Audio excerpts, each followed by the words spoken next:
त्योहार भारत देश की शान है। हर एक प्रांत के अपने कुछ विशेष त्योहार हैं। इनमें से एक है लोहड़ी। लोहड़ी पौष के अंतिम दिन सूर्यास्त के बाद माघ संक्रांति से पहली रात पर यह पर्व मनाया जाता है। लोहड़ी पंजाब प्रांत के मुख्य त्योहारों में से एक है, जिन्हें पंजाब के लोग बड़े जोरों शोरों से मनाते हैं। लोहड़ी की धूम कई दिनों पहले से शुरू हो जाती है। लोहड़ी में रबी की फसलें कटकर घरों में आती हैं और उसका जश्न मनाया जाता है। किसानों का जीवन इन्हीं फसलों के उत्पादन पर निर्भर करता है और जब किसी मौसम की फसलें घरों में आती हैं, हर्षोल्लास से उत्सव मनाया जाता है। लोहड़ी में खास तौर पर इन दिनों गन्ने की फसल बोई जाती है और पुरानी फसलें काटी जाती हैं। इन दिनों मूली की फसल भी आती है और खेतों में सरसों भी आता है। यह ठंड की विदाई का त्योहार माना जाता है। पंजाबियों के लिए लोहड़ी उत्सव खास महत्व रखता है। जिस घर में नई शादी हुई हो या बच्चे का जन्म हुआ हो, उन्हें विशेष तौर पर लोहड़ी की बधाई दी जाती है। घर में नववधू या बच्चे की पहली लोहड़ी का काफी महत्व होता है। इस दिन विवाहित बहन और बेटियों को घर बुलाया जाता है। यह त्योहार बहन और बेटियों की रक्षा और सम्मान के लिए मनाया जाता है। समय के परिवर्तन के साथ आज परिवार वाले जब अपनी पहली बेटी के जन्म पर भी काफी धूमधाम से लोहड़ी का त्योहार मनाते हैं। लोहड़ी से संबंधित परंपराओं एवं रीति रिवाजों से ज्ञात होता है। पूर्व ऐतिहासिक गाथाएं भी इससे जुड़ी हुई हैं। लोहड़ी का संबंध माता सती से भी जुड़ा हुआ है।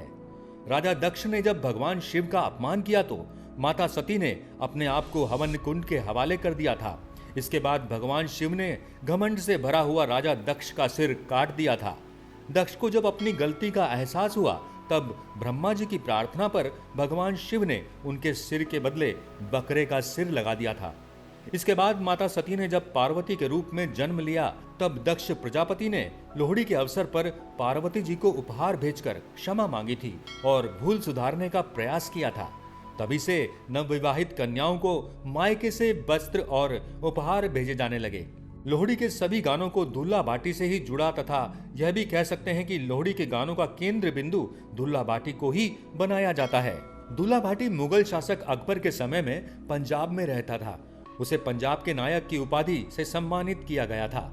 उस समय पंजाब में स्थित संदलबार के जगह पर लड़कियों को गुलामी के लिए बलपूर्वक अमीर लोगों को बेच दिया जाता था, जिसे दुल्ला भाटी ने एक योजना के तहत लड़कियों को न कि मुक्त ही करवाया, बल्कि उनकी शादी हिंदू लड़कों से भी करवाई और उनकी शादी की सभी व्यवस्था भी करवाई।